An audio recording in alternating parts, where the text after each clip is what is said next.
Rome has never lost a war. Every empire that challenged them is rubble.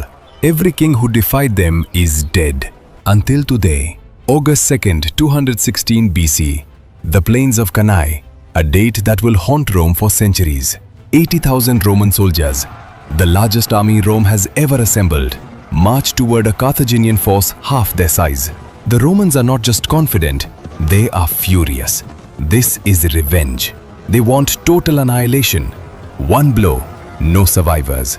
Their enemy? Hannibal Barca, the man who crossed the Alps in winter with elephants. The general Rome has feared for 2 years. Hannibal's army is exhausted. 50,000 mercenaries, Gauls, Spaniards, Africans, far from home, badly supplied, badly outnumbered. The Roman consul Varro sees easy prey, a weak center, a desperate enemy backed against a river. He orders the attack immediately, but Hannibal has been studying Varro for weeks. He knows exactly how this man thinks, aggressive, impatient, and completely predictable. Every Roman strength, their mass, their discipline, their hunger for a frontal kill, Hannibal has already turned into a weapon against them. What the Romans believe is a battle is actually a cage, and they are marching straight into it. Dawn breaks. The Roman war machine moves. 80,000 men, shields locked, spears forward, a single unstoppable wall of iron. Hannibal looks across the field, then does something no general has ever attempted at this scale. He shapes his army into a crescent. The center bulges outward toward the Romans, exposed, baited, deliberately weak. His worst soldiers pushed to the front, on purpose. The Gauls and Spaniards in that center have one job: bend, absorb the impact, retreat step by step, do not break, not yet. On the flanks, hidden in dust and noise, his elite Libyan veterans stand completely still, fully armored, untouched, waiting. And Hannibal himself walks to the center line. Not the rear, not safety. He stands where Rome will hit hardest. That is leadership. The Roman trumpets sound. 80,000 men surge forward. The ground shakes. The sky fills with dust. The killing begins. First contact is brutal. Roman shields crash into Carthaginian lines. The center buckles immediately. Gauls reel backward, bleeding, losing ground. The Romans feel the kill. Officers shout forward. The legions press harder. This is exactly what they trained for. Crush and advance. Varro watches from horseback. The center is collapsing. Victory is minutes away. He orders more legions forward into the gap. But it is not collapsing. It is retreating, on purpose. One disciplined, agonizing step at a time. Hannibal is standing there holding the line himself. The crescent inverts. What bulged outward now curves inward. The Roman advance is chasing a formation that is slowly swallowing them whole. 20,000 Romans push into the space where 10,000 stood. Then 30. Then 50,000. The compression begins. Men at the back shove forward. Men at the front cannot fall back. The Roman formation, the most disciplined in the ancient world, starts choking on itself.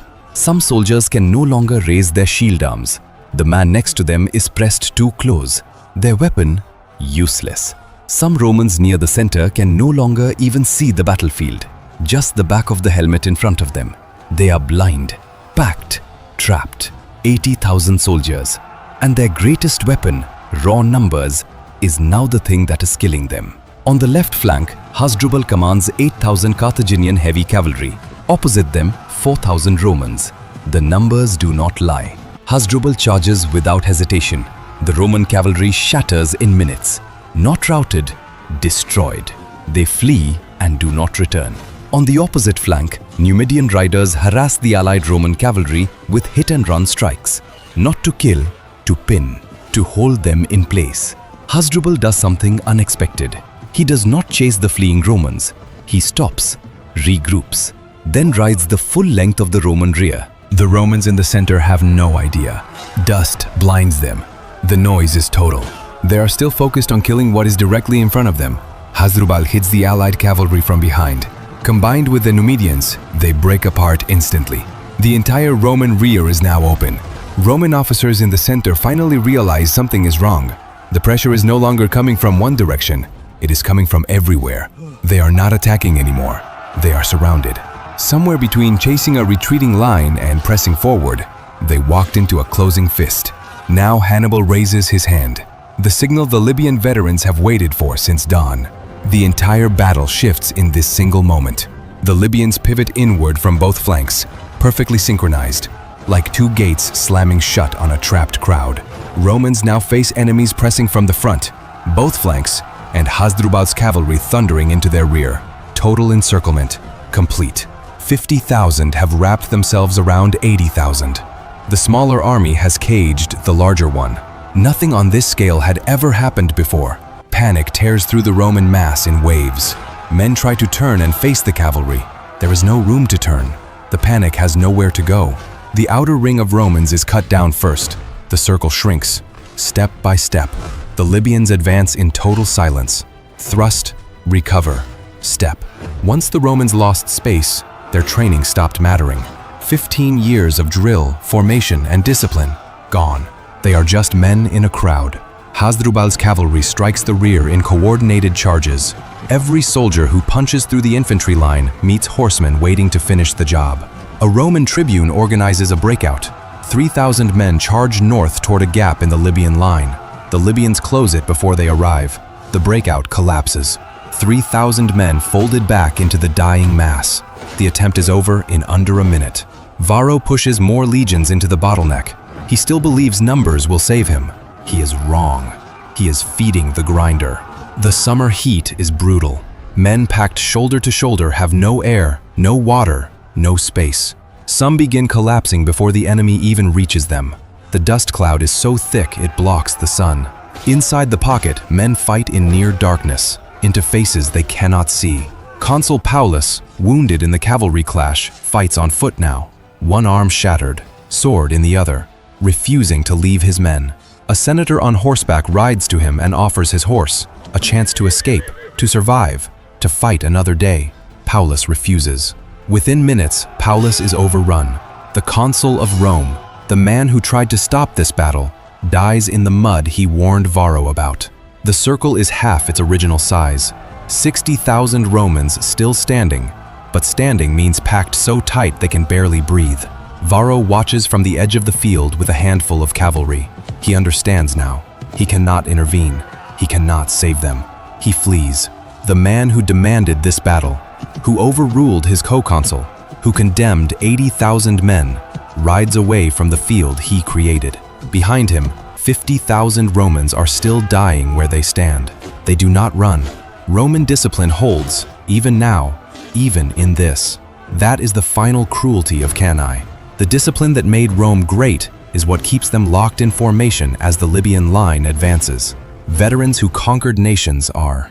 Men who fought in a dozen campaigns are dropping their weapons. There is nowhere to go. Some soldiers beg for mercy on their knees. The Carthaginians cannot take prisoners. There are too many. 50,000 is not a number you can manage. Hannibal moves along the outer edge, watching, his face unreadable. The trap is working exactly as he built it, piece by piece, months ago, in his head. He did not win this battle today. He won it the day he decided to use Rome's own aggression as the walls of their prison. 3 hours in, the Roman resistance begins to fragment. No more formations, no more lines, just pockets of men fighting separate, hopeless battles. Senators who came to this field as soldiers died together in the southwest corner. Their gold rings fall into the blood-soaked ground. Hannibal's men begin collecting those rings as the pocket shrinks. They do not stop fighting to collect them. They take them from the already dead. The Libyan veterans are exhausted too. Their arms burn, vision blurs. But they do not stop. The rhythm is automatic now. Thrust, recover, step. Hour 4. The screaming inside the pocket drops to something lower. Not silence, something worse. The sound of men who have accepted what is coming.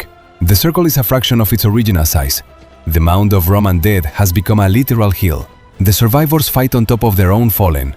The weak Gauls and Spaniards who retreated all morning, they are still holding the center. They outlasted everything Rome threw at them. Hannibal gave each unit exactly the role they could carry. He did not ask his weakest men to be heroes. He asked them to survive long enough. That is what tactical genius looks like. Not overwhelming force, but knowing exactly who can survive exactly where. The shadows lengthen. The sun moves west. The field at Cannae is no longer a battlefield. It is an open grave. Then silence spreads outward from the center, not sudden, but like a wave. One pocket ends, then another, then another. When the dust settles, nearly 70,000 Romans lay dead. One afternoon, one field, an entire generation erased. By sunset, Rome had lost more men in one afternoon than some kingdoms lost in entire generations. One trap, one afternoon. 2 consuls led the army here. One is dead in the mud, one fled on horseback. Rome will argue about that contrast for generations. Hannibal's men stand in the wreckage, battered, some too exhausted to speak. Many sitting among the dead, staring at what they just survived. His cavalry commander Maharbal writes to him, "Give me the cavalry," he says. "In 5 days, you dine in Rome." Hannibal refuses. He will not march on Rome. Not today, not yet, perhaps not ever. It is the decision historians will never stop debating. Maharbal stares, then says the words that will survive 2,000 years. "You know how to win a victory, Hannibal, but not how to use one." That night, Hannibal's men gather the gold rings from the dead. Not 1, not 100, 3 bushels. That is how Carthage will measure this day. Not a report, not a count. 3 bushels of rings pulled from Roman nobles dead on an Italian field. They pour them onto the Senate floor in Carthage. In Rome, the news arrives in pieces. Scattered survivors stumble back with contradicting stories. The Senate refuses to believe the scale at first. 80,000 sent, fewer than 15,000 returned. Nearly every Roman family has lost someone. The city goes completely silent. They ban public mourning.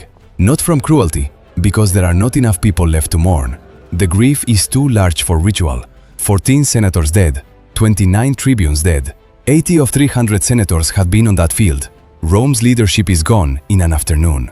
And yet, Rome does not send peace envoys. They do not offer terms.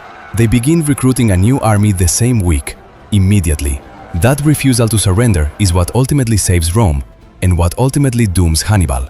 But that is a story for another day, because today belongs to Cannae, to the most complete military destruction in Western history, to a genius at the absolute peak of his craft.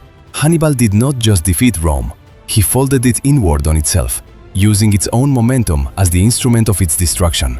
The double envelopment, crescent, pivot, seal, became the template every great general after him spent his life trying to copy. Napoleon studied it obsessively. Schlieffen built a world war plan around it. 2,000 years later, still taught, still feared. The field fell silent as the sun set. Hannibal stood on ground held by 50,000 exhausted men, surrounded by 70,000 dead Romans. He had done it with mercenaries, with hungry men far from home, with a crescent drawn in dust, and a trap baited with his own weakness. Cannae is proof that precision can destroy power. Here is what Cannae actually proves. Rome's greatest strength, mass infantry pressing forward without hesitation, was the exact mechanism that destroyed them. Hannibal did not stop Rome's momentum. He invited it. He built a container shaped precisely around what Rome could not stop itself from doing. Study your enemy's instincts, not their tactics. An opponent's greatest strength, given the right trap, will always find a way to destroy them. Hannibal never took Rome, but he forced Rome to become better. Every great Roman general who came after Cannae was, in some way, his student. If this is the kind of military history you came here for, subscribe to Epic Sagas. The next battle is already waiting.